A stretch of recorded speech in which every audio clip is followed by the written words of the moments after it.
the new things you'll see in the protocol is double sequential defibrillation. I'm going to go over what that means and when we use that real quickly here.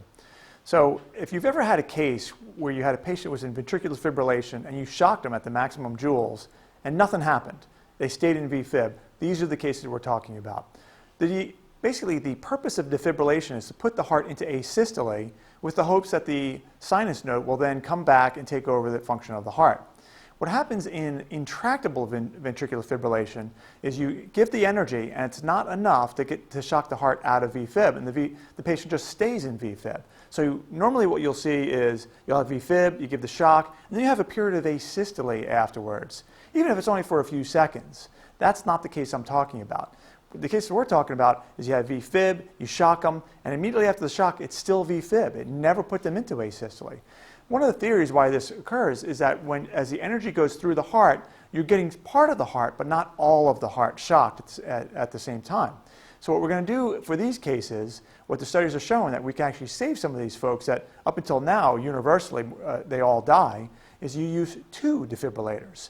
And what you do is you put the pad in our usual standard location in the beginning, and then if it turns out that you need to use the second defibrillator, what you do is put the second pads anterior and posterior. So now what you're doing is you've got the energy vectors going in 2 different directions. So the surface area of the heart that gets shocked is much larger, and you're much more likely to get the entire heart shocked and defibrillated at the same time.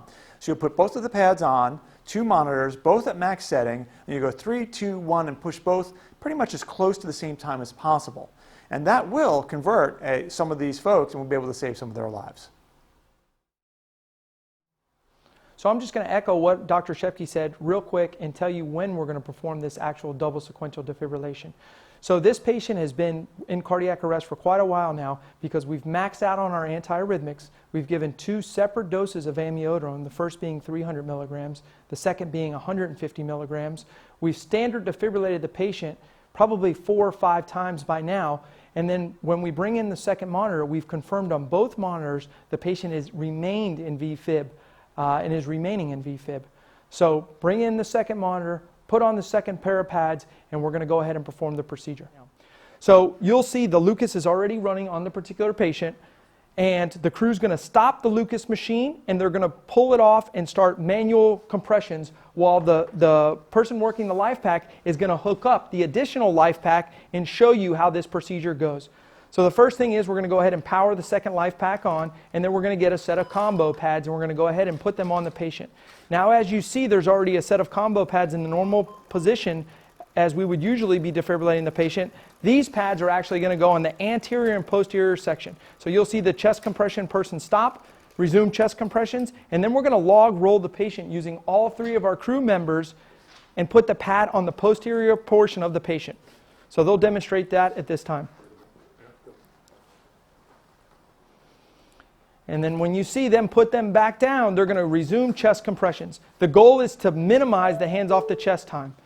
So now you'll see that the person working the LifePak 15 is going to switch it over into paddles and confirm that both monitors reveal VFib.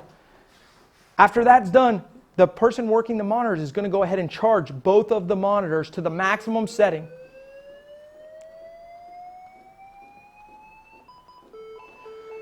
So as you see, both defibrillators have charged up to 360. He's going to clear everybody and make sure they're clear, and then he's going to attempt to push the shock button simultaneously.